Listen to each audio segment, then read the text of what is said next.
And Obama told reporters his position on the matter hasn't changed. He wants an environmental review to finish. Fox Radio's Jared Halpern. Fox News. We report, you decide. News every 15 minutes, weather every 10, and sports twice an hour. Newstalk, KGVO, AM 1290, and now 101.5 FM. You're listening to Montana Morning with Peter Christian. One teenager is dead, another in critical condition after a Saturday morning accident in Missoula. Good morning, everyone. It's Montana Morning. It's Monday, November 17th, 2014. Right now we have 8 degrees under a mostly clear sky in Missoula. Our newscast this morning, sponsored by Kootenai Creek Village, the maintenance-free active adult community in Stevensville. Number to call, 777-5387. An accident has left one Missoula teenager dead, another in critical condition at a local Missoula hospital. The Highway Patrol said the accident occurred about 8:15 Saturday morning when a Subaru station wagon driven by a 16-year-old male was traveling at a high rate of speed. The car crashed into a bridge rail. The Missoulian reports both the driver and his 17-year-old male passenger were taken to the hospital in critical condition.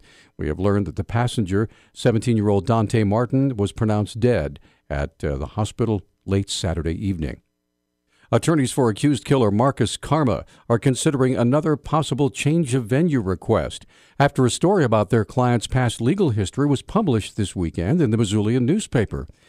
Paul Ryan does not dispute the accuracy of the information in the article, but he does say the media coverage in the trial has been completely one-sided. How is this fair when they can bring up stuff that they're not supposed to about our client, yet Darren Dede, who has a history himself, we can't say anything about? We're restricted. Apparently the Missoulian finds it only appropriate to go into the background of our client, yet not to look at the entire picture. Ryan was careful not to say the newspaper should not have published the article, but that the information in the article may affect what goes on in court. When there's true information, that comes out, potentially.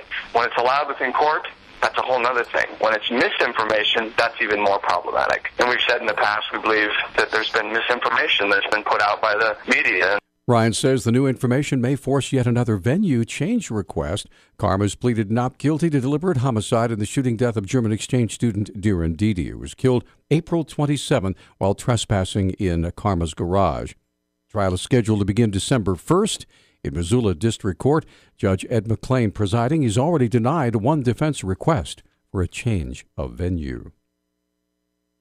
On Friday, Victoria Sierra, a 4-year-old Native American female child, was abducted by her non-custodial mother, Lavonde Sierra.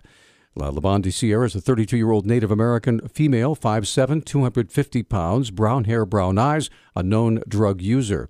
She was driving a maroon 1989 Plymouth Voyager van with fictitious Idaho license plates and was possibly en route to the Bozeman or Billings area. Victoria is 3 feet tall, 35 pounds, and has serious medical conditions. Anyone with information has to contact Northern Cheyenne Law Enforcement at 406-477-6288. 30-year-old Sean Marceau appeared in Missoula Justice Court Friday to hear charges that he viciously beat a 70-year-old man outside Walmart in August, leaving the man permanently injured. Deputy County Attorney Patty Bauer explained to Judge Karen Orzek why the state wanted Marceau kept in jail at $150,000 bond. The facts of this case are rather egregious. This defendant blindsided a 70-year-old victim and punched him in the eye back in August when this happened. Mr. Paul is under the impression that the victim may lose his eyesight, if not his eye. Bauer reminded the judge of the defendant's criminal record. The defendant has a prior conviction for assault with a weapon and failure to register as a violent offender. We believe that the amount of $150,000 is reasonable and appropriate. Judge Orzek agreed, remanded Marceau back to the jail on $150,000 bail. Shortly before 1 o'clock Friday, Lake County Sheriff's deputies took a report of a stolen car that had been taken from the Pablo area while it sat warming up. Family members of the owner located the car northeast of Pablo and began to follow it. Under Sheriff Dan Yonkin picks up the story. A deputy who was in the area got in behind the vehicle, and the vehicle, even though he tried to stop it, the driver took off and headed toward Ronan. Pretty high rate of speed.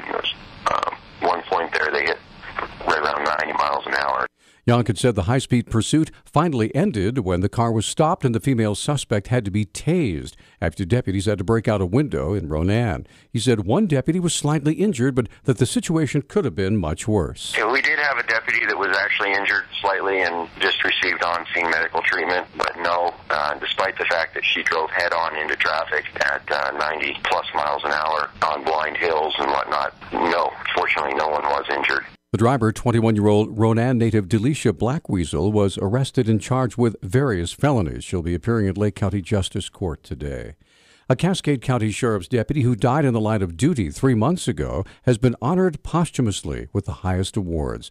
In a ceremony Friday attended by family and Cascade County law enforcement, Joseph Dunn's badge was retired. A SWAT room was dedicated in his memory, and he was posthumously awarded the Purple Heart and Medal of Valor by Sheriff Bob Edwards.